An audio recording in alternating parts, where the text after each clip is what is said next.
지난주 종말론 다루다 보니까 분위기가 좀 다운되시는 느낌이던데 한 주간 잘 지내셨습니까? 그런데 한 주간 또 보니까 뭐 세계가 난리죠. 모로코 지진 얘기 들었었는데 며칠 전에 미국에도 6시간 만에 350ml의 폭우가 쏟아져서 뭐 차가 막 떠내려가고 난리가 아니더라고요. 그리고 리비아에는 뭐 우리가 보던 대로 다니엘이라는 태풍이, 제가 다니엘이라는 이름을 쓰고 있는데 이 다니엘이라는 태풍이 또 휩쓸어서 댐이 붕괴되고 지금 7m짜리 파도가 더 들이닥쳐서 갑자기 2만 명이 눈앞에서 확 사라졌어요. 그냥 물속에 잠기고 국토의 15%가 물에 잠겨버리는, 나라가 일부분이 사라져버리는 상황을 보고 있습니다. 이제 뭐 이게 어디가 그렇다라는 게 아니라 한 주 한 주 어디에서 무슨 일이 터질지 모르고 계속 이것이 반복될 상황으로 놓여져 있습니다. 주님 재림, 주님 오실 날이 가까웠다. 우리는 이렇게 표현하는데 주님 재림이 우리를 불편하게 만드는 걸까요? 지난주에 얘기한 대로 소망이고 감사의 내용일까요? 만약 우리의 소망과 감사라면 이것은 진짜 감사한 일이고 아멘일 수밖에 없습니다. 그렇게 고백하는 사람은 정말 행복한 사람들입니다. 그런데 그게 아니라면 우리의 삶이 왜 행복한지, 우리가 또 행복하지 않다면 뭐 때문에 행복하지 않은지, 행복하다면 그 뭐 때문인지 좀 확인해 볼 필요가 있습니다. 사람들이 많이 하는 이야기가 내가 행복해야 남을 행복하게 할 수 있다. 내가 지금 행복하지 않고 불편한 마음이 있으면 다른 사람에게 그렇게 다 나아갈 수가 없다, 이런 얘기 많이 합니다. 과거에 그리스도인들이 대로마 제국을 변화시켰던 상황들은 그럼 그 사람들이 정말 행복했기 때문에 그들을 변화시켰느냐? 행복했기 때문입니다. 그런데 상황으로 보면 우리들이 지금 행복하지 못하는 상황, 그것이 그들과 함께 있었다고 한다면 그들은 행복했을까? 행복하지 못했을까? 그들은 어쩌면 지금 우리가 겪고 있는 불행한 어떤 이유들보다 훨씬 더 상황적으로는 불행했습니다. 잘 살고 있다가 예수님 믿는다는 것 때문에 갑자기 잡혀야 하고 도망다녀야 하고, 잡히면 고문을 당했고 뭐 손가락이 하나하나씩 톱으로 썰려나가는, 마디마디 톱으로 썰려나가는 그런 고문을 당했는데도 불구하고 예수님을 부인하지 않았던 그런 모습들, 좋은 집 놔두고 산에 가서 동굴에 가서 숨어서 살았던 그런 일들, 이런 걸 겪으면서 그들은 행복해했다는 겁니다. 하나님을 믿고 하나님 앞에 나아간다는 것 때문에 행복을 잃지 않았던 모습을 보면 오늘 그들이 믿고 있는 신앙과 우리가 믿고 있는 신앙은 무슨 차이가 있길래 지금 행복을 쫓아가는 데 있어서 우리 신앙은 분명히 하나님 주시는 행복으로 가득 채워져야 할 조건들이 그때보다 몇백 배, 몇천 배 많이 있음에도 불구하고 대체 우리는 왜 이렇게 불행해하고 힘들어하는지요? 뭐 사실 우리가 기도를 한다고 하면 우리 마음이 불편하면 저 멀리 있는 뭐 해외 무슨 일이 벌어졌다고 해도 거기에 대해서 다른 사람들이 어떤 힘든 일을 겪었다고 해도 거기에 마음이 잘 가지 않습니다. 왜냐하면 우리가 너무 힘드니까 그냥 우리 생각밖에 안 하느라고 여유가 없습니다. 뭐 그런데 우리가 좀 여유가 있다 그러면 마음이 좀 편해서 지구 반대편에 있는 그런 어려움을 겪는 사람들도 돌아보고 생각하고 기도하고 이럴 수 있는 모습들이 있었던 거죠. 저도 과거를 생각해보면 30여 년 이상 목회 생활을 했는데 과거에 참 경제적으로 너무 힘들고 너무 찌들어서 참 미칠 것 같을 때, 그럴 때 말씀 준비를 할 때가 정말 힘들었던 기억이 납니다. 때로는 위선적인 모습으로 강단에서 행복을 선포해야 됐고 이야기했지만 스스로의 마음은 전혀 행복하지 않은 그런 모습으로, 그래서 전도사 때 막 아동부 애들 앞에서 막 뛰면서 재밌게 막 하고 돌아오는 길에 지하철이 저쪽에서 오는데 이걸 확 뛰어내려 이런 생각이 들 정도로 너무 불편한 그런 때가 있었던 기억이 납니다. 사실 뭐 그 당시에 우리가 일반적으로 아는 이야기들, 자살하면 지옥 간다라는 그런 생각이 있었는데도 불구하고 전도사라는 사람이 그런 거 생각도 필요 없고 이 시간을 너무 벗어나고 싶은 그런 생각에 뛰어내리려고 했던 그런 생각들. 그런데 그 이후로 살아보니까 그런 순간들이 사실 일상이더라고요.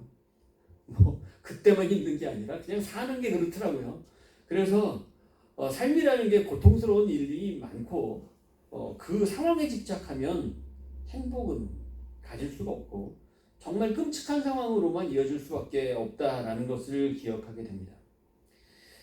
그런데 이 상황들이 너무 반복이 되니까 이제는 이 정도 짬밥이 되고 나니까 기대가 되더라고요. 너무 어려우니까 어려우면 이번에 또 하나님 어떻게 하실라고 뭐 이런 생각들이 막 기대가 되면서 여유가 생기고 내일인데도 불구하고 한 단계 밖으로 나와서 3인칭의 입장이 돼가지고 내일 문제가 아닌 것처럼 겉을 바라보고 그 모습을 바라보고 하나님이 어떻게 하시는지 지켜보자라는 그런 모습이 되기도 하더라고요. 이번엔 하나님이 어떻게 이끄실지, 어떻게 그렇게 꽉 막힌 모든 상황들을 열어주실지, 내가 원했던 방향하고는 다르게 흘러갔었는데 지나고 나니까 늘 완벽한 방법이었다라는 것들이 우리 삶의 고백의 일관된 모습들입니다. 하지만 당시에 그 상황 때는 정말 그럴 여유가 없었다는 게 사실입니다. 마음속에서 행복하다는 느낌이 아니라 왜 이렇게 힘들고 불행할까? 그런 생각이 지배하게 될 때 우리는 다른 사람을 배려하기 힘든 상황이 됩니다. 요즘에 그래서 한국 사회가 굉장히 무서워졌잖아요. 묻지마 살인, 집단으로 사람들이 막 여기저기서 내가 살인을 저지르겠다.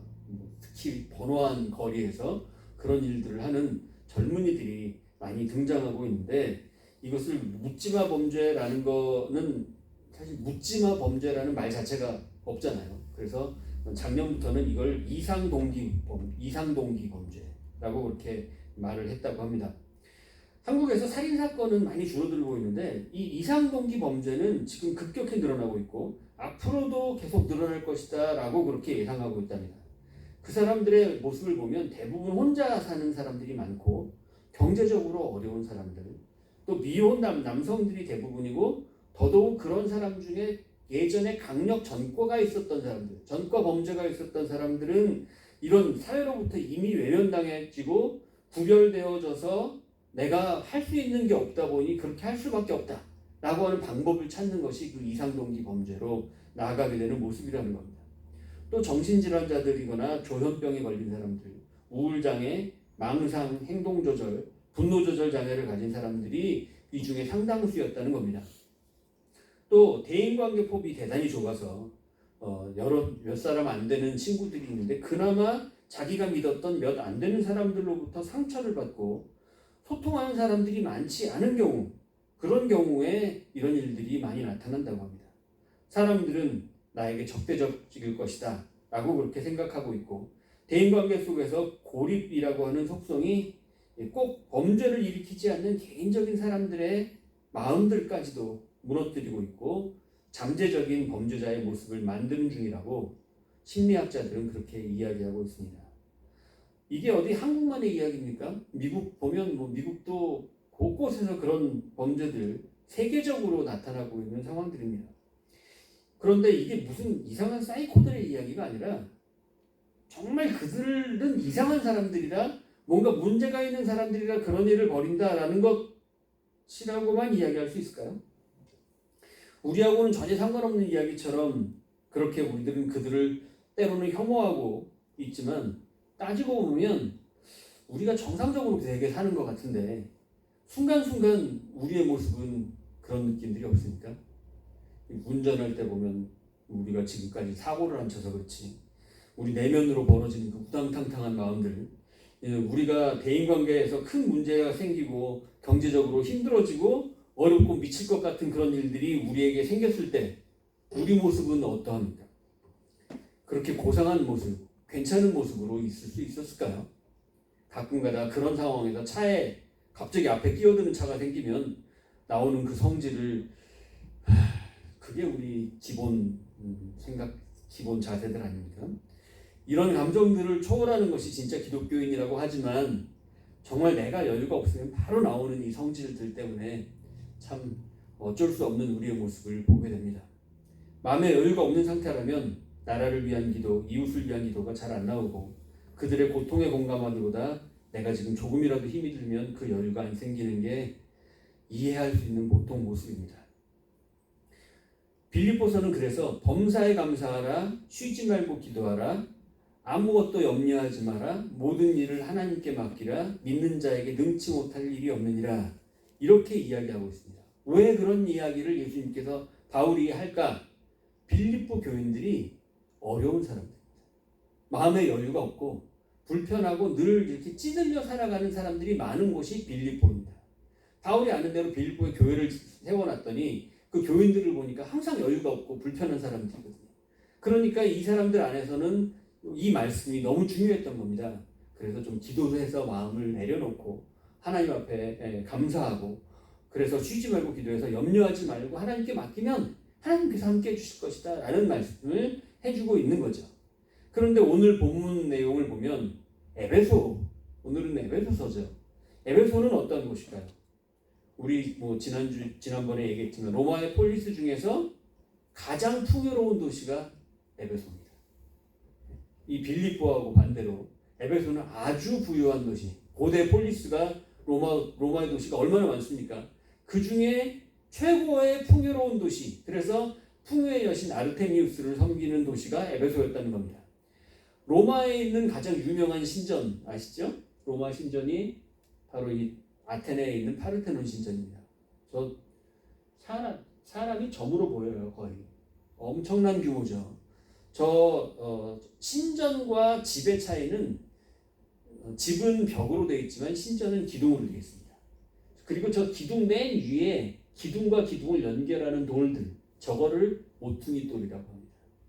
우리는 보통 모퉁이 돌 그러면 구석탱이에 있는 그런 돌을 알고 있지만 저 신전을 떠받드는 기둥과 기둥의 사이를 연결하는 돌이 모퉁이 돌이다, 이렇게 얘기하는 겁니다. 그래서 예수님이 우리를 성전으로 세우시고 예수님은 친히 모퉁이 돌이 되셨다라는 것은 우리를 신전으로 세워주시고 신전을 이어서 완성시켜 주시는 모습이다라는 걸 말씀주고 계신 거예요. 그러니까 예수님이 모퉁이 돌이 되셨다 그러면 별로 이해가 안 가요, 우리는. 그런데 저런 신전을 늘 바라보고 신의 어떤 임재를 생각하려고 했던 저 당시의 모든 사람들에게 신전의 모퉁이 돌 그러면 신전을 구성하는 가장 중요한 신전의 구성 요소가 바로 모퉁이 돌이고, 그래서 예수님이 모퉁이 돌이 되어주셨다라고 그렇게 말하고 있는 거죠. 그런데 에베소에 있는 아르테미우스 신전은 저 파르테논 신전의 몇 배라고요? 가로도 2배, 세로도 2배니까 저건 4분의 1입니다. 아르테미우스는 저거의 4배예요. 4배의 크기를 가지고 있어요. 지금은 터가 저렇게밖에 안 남았어요. 다 무너져 버려서 마치 예루살렘 성전처럼 완전히 무너져 버린 터, 저것이 에베소에 있고 기둥 하나 저렇게 도중에 툭 튀어나와 있는 정도가 에베소 터가 되어 있습니다. 그렇게 풍요로웠던 도시 에베소가 지금은 저 모양이 되어져 버렸던 거죠. 로마의 폴리스 중에 가장 풍요로운 도시 에베소에 바울은 편지를 보내고 있는데, 당시 이 에베소의 모습을 보면 얼마나 부유했느냐. 저게 에베소에 있는 원형 경기장입니다. 저 사람들 크기 보이시죠? 이 몇 명이 들어가는 구장일까요? 6만 명 들어간다는 토트넘 구장 정도 되지 않을까요? 여유가 있으면, 여유가 없는 먹고 살기에 바쁜 사람들이 저런 원형 경기장에 가서 뭘 구경할 수 있는 여건이 될까요? 오늘날 여기 오타니가 그렇게 잘한다는데 NY 구장 가까이 있는데도 저도 와서 지금 4년째 됐는데 야구를 그렇게 좋아해요. 한 번도 가볼 수가 없거든요. 그런 어떤 여유를 가질 수가 없는 사람들이 저런 거를 만들어서 저기를 꽉 채우는 일들을 할 리가 없는 거죠.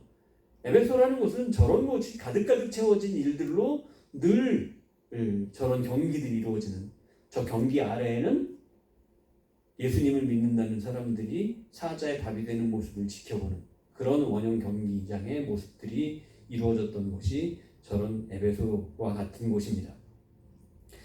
이곳은 만물의 근원을 이야기하고 있는 역사상 철학의 창시자라고 하는 탈레스, 이 탈레스가 출신이 밀레투스인데, 밀레투스 지역에서 그 지역에서 가장 큰 도시가 에베소입니다. 그러니까 이 밀레투스의 탈레스라는 사람이 철학을 최초로 창시했다, 이렇게 이야기하는데, 왜 철학이 빌립보 같은 곳에서 창시가 되지 않고 에베소에서 창시가 됐느냐라는 건 빌립보 사람들이 더 지능이 떨어지거나 모자라서가 아니라 에베소 사람들이 그만큼 여유가 있고 풍요로워서 현실과 무관한 그런 인간의 기원, 만물의 시작을 이야기하는 철학을 만들어냈다는 겁니다. 이렇게 에베소 사람들은 현실에 대한 걱정이 많지 않고 인간 자체에 대해서 궁금증을 탐구했던 그런 사람들입니다. 그런 사람들을 대상으로 바울이 지금 메시지를 던지고 있는 거예요. 분명히 에베소에 있는 사람들하고 빌립보에 있는 사람들하고 다른 메시지가 전달돼야 되지 않겠습니까? 에베소 사람들은 생각 자체가 달라요. 그들에게 염려하지 말라, 원래 나 염려 없는데? 이러고 나올 거 아니에요. 그럼 빌립보 사람들은 염려를 찌들어 살아가는 사람들이니까 기도해서 염려하지 말고 구할 것을 감사함으로 하나님께 아뢰면 하나님께서 도우실 것이다 라는 이야기가 그들에게 큰 위로가 되는 거죠. 에베소 사람들에게는 어떻게 이야기해야 될까? 영원전부터 신들에 속한 영원한 유산들을 인간들에게 주기 위해서 그 완전한 신의 아들을 이 땅에 보내주셔서 막힌 담을 헐게 하시고 우리를 신의 자녀로 삼으셨다.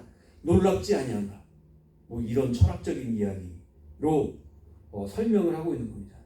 그래서 에베소서를 읽으면 어떤 플라톤이 강의했던 아카데미아나 소크라테스가 광장에서 사람들 앞에 논지를 펼치듯이 그런 좀 철학적인 수사학들이 많이 나오고, 그래서 읽어보면 머리에 명쾌하게, 한 번 읽었을 때 머리에 명쾌하게 쏙 안 들어오고 읽어보고 또 읽어보고 다시 읽어봐야 이해가 될까 말까한 철학적인 설명들이 많이 나와 있는 이유입니다.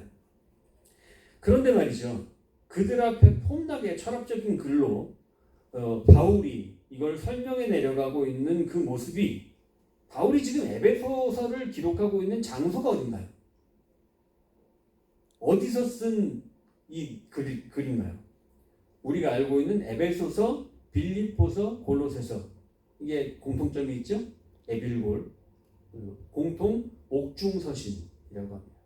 바울이 로마의 감옥에 갇혀서 쓴 글이 바로 에빌골, 에베소서, 빌립보서, 골로새서, 이 세 가지 이 성경이, 이 서신이 바로 옥중서신입니다. 지금까지 우리가 이야기 나눈 내용은 사실 사람이 자기가 처한 여건 가운데서 좀 여유롭고 편안하면 철학적인 사고도 하고 다른 사람 생각도 하고 도울 수도 있는 그런 모습이라는 거였는데, 그런데 바울은 지금 자기 앞가림도 하지 못할 정도로 고통스럽고 힘든 상황, 인생의 마지막 길에 다다른 노인의 모습으로 차갑고 어둡고 눅눅하고 습한 그 로마의 지하의 감옥에 갇힌 채 무기력하게 있었다는 형편이었는데, 그는 지금 그 장소에서 자기가 세운 교회들을 돌아보면서 그들을 위해 하나하나 자세히 편지를 써내려가고 있다는 겁니다.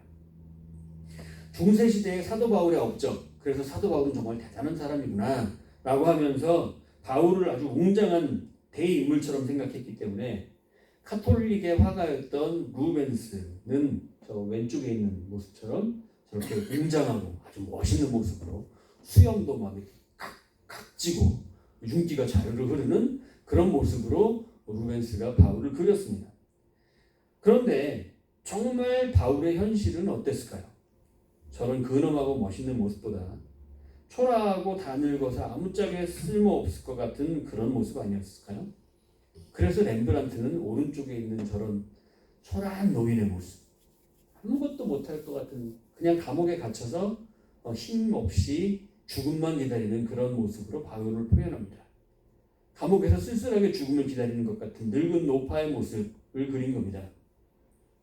이 에베소의 성경 말씀은 저 루벤스의 그림처럼 광장 한가운데 서서 모두가 바라보는 가운데 마음껏 그 철학적인 논리를 펼치는 멋진 바울의 모습이어야 할 것 같지만, 사실 지금의 현실은 저렇게 렘브란트의 그림처럼 비루하고 남루한 모습으로 편지를 쓰고 있다는 사실입니다. 우리는 하나님 앞에 무슨 큰 일을 할 수 있을 것 같으면, 하나님 앞에 쓰임받을 수 있는 어떤 멋있는 크리스천으로 살아갈 것 같으면 저런 루벤스의 바울의 모습처럼 뭔가 해낼 수 있을 때, 여유로울 때, 뭔가 내가 가진 것도 많고 좀 여유로울 때 뭘 해낼 수 있는 것으로 그렇게 생각합니다. 그러나 사도 바울은 저 렘브란트의 그림처럼 너무나 어렵고 힘들고 아무것도 해낼 수 없을 것 같은 그런 상황에서 지금 놀라운 옥중서신을 기록하고 있다는 겁니다. 그러면서 오늘 본문 3장 1절을 이렇게 쓰고 있습니다. 1절에 2장에서 3장에 넘어올 때 되게 중요한 내용이 하나 있는데 이러므로라는 말이 있어요. 그러면 이러므로라는 말 자체는 2장에 나오는 내용 때문에 그것 때문에 이러므로라고 말하는 거죠. 그래서 2장 후반부에 그 내용이 나왔을 겁니다. 제가 읽어드리면 이제부터 너희는 외인도 아니요 나그네도 아니요 오직 성도들과 동일한 시민이요 하나님의 권속이라. 너희는 사도들과 선지자들의 터 위에 세우심을 입은 자라. 그리스도 예수께서 친히 모퉁이 돌이 되셨느니라. 그의 안에서 건물마다 서로 연결하여 주 안에서 성전이 되어가고 너희도 성령 안에서 하나님이 거하실 처소가 되기 위하여 그리스도 예수 안에서 함께 지어져 가느니라. 그러면서 이 내용 때문에 이러므로 라고 말하고 있는 겁니다. 이러므로 그리스도 예수의 일로 너희 이방인을 위하여 갇힌 자 된 나 바울이 말하거니와. 이게 3장 1절의 내용입니다. 너희 이방인을 위하여 갇힌 자 된 나 바울이. 이렇게 되고 나니까 이방인 때문에 바울이 갇혔네. 이런 느낌이 들잖아요. 옥중서신 그대로 갇힌 것을 표현하면서 너희에게 내가 복음을 전하다가 갇혔다. 약간은 불편한 그런 뉘앙스를 풍기는. 그런데 그렇기 때문에 너희 때문에 갇혔으니까 좀 헌금 좀 보내. 사식 좀 넣어줘. 이런 내용일까요? 이렇게 정확히 와닿지 않을 때 영어 성경이 우리에게 도움이 많이 됩니다.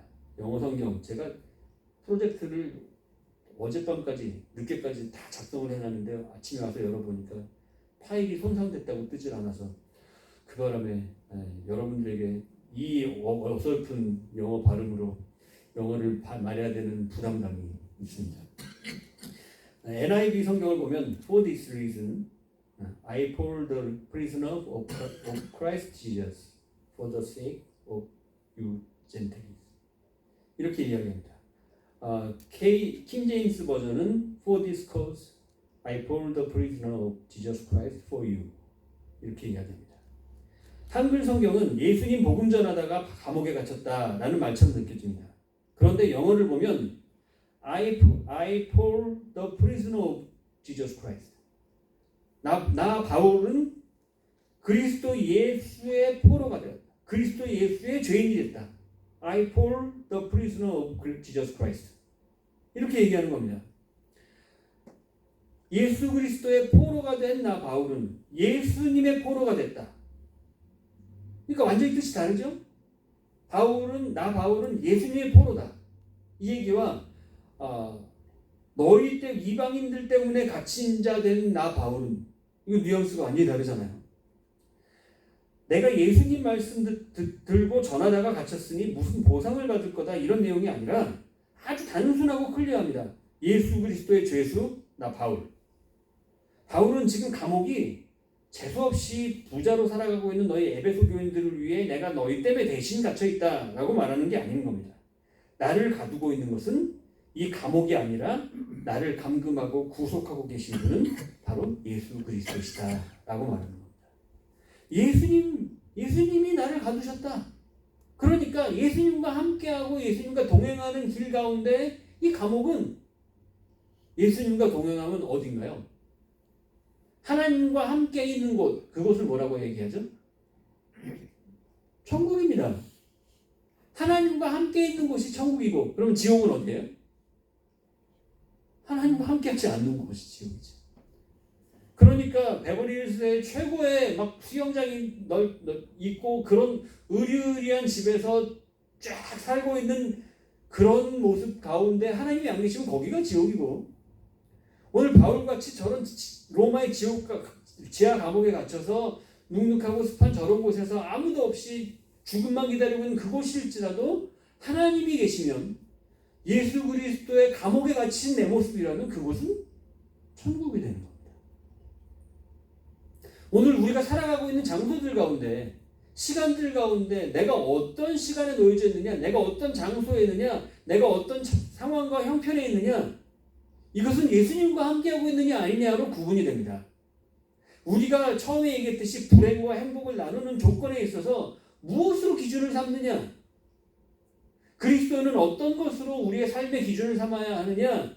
이 부분에 있어서 왜 그 당시에 초대교회 그리스도인들은 그 어려운 상황을 맞이했는데도 그렇게 행복하게 죽임을 맞이하면서도 기쁨을 잃지 않았느냐? 오늘 우리는 그것보다 수백 배, 수천 배 행복하고 편안하게 살고 있는데도 왜 행복을 누리지 못하고 살아가느냐? 우리가 가지고 있는 신앙이 분명히 다른 것 같습니다. 예수님 때문에 천국이냐 아니냐, 하나님이 오늘 나와 함께 하시느냐 아니느냐로 천국과 지옥을 나누는 것인데, 우리들은 이 천국을 소유하지 못하고 살아가고 있는 거라는 거죠. 예수 그리스도의 죄수 나 바울은 지금 이 감옥이 나를 가두고 있지만, 감옥이 나를 어떻게 해주는 것이 아니라 예수님의 능력 가운데서 나는 이곳에 지금 있는 것이라는 확신을 말하고 있는 겁니다. 내가 갇힌 곳은 감옥이 아니라 내가 갇힌 곳은 예수 그리스도다. 내가 지금 처한 상황은 예수 그리스도다.